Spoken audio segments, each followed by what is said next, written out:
көп ізденістерге себеп болған тақырып осы ар деген тақырып болды.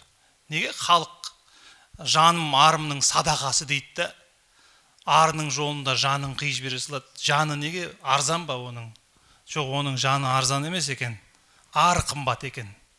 Сөйтсек, оның тарихы, анау Шыңғысханның да ар жағында, Шыңғысханның 7 атасына дейін жетелейтін Әз деген бабамыздан тарайды екен. Әздің 3 ұлы бопты. Мән, дат және ар деген. Сол Әз бабамыздан әр қадамыңды ойланып бас деген бір сөз қалған.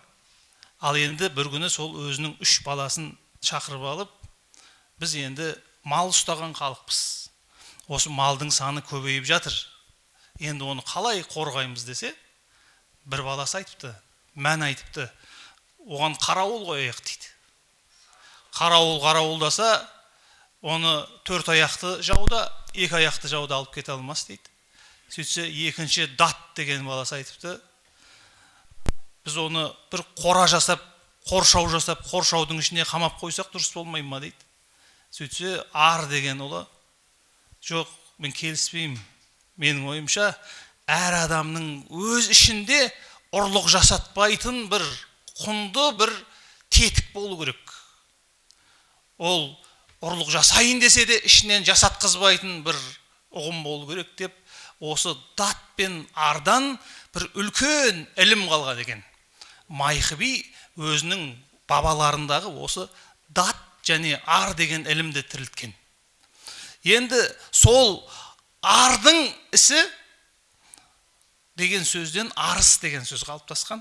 Сонда жаңа Майқы Шыңғысханның құрдасы ғой, 3 жас арасы. Сонда кім? Шыңғысхан адамды 2-ге бөледі екен. Арлы адам, арсыз адам. Ұяты жоқ адам, намысы жоқ адамды арсыз дейді. Арлы адам деп бүкіл әскерін, нояндарының бәрін арлы адамдардан, оларды арыс деп атаған. Арыс болса, ол ел үшін туатын ер адам, еліне қорған болатын ерлер тек арлы адамдардың арасынан шығады деп, сол ар деген ілімді ең жоғары көтерген екен.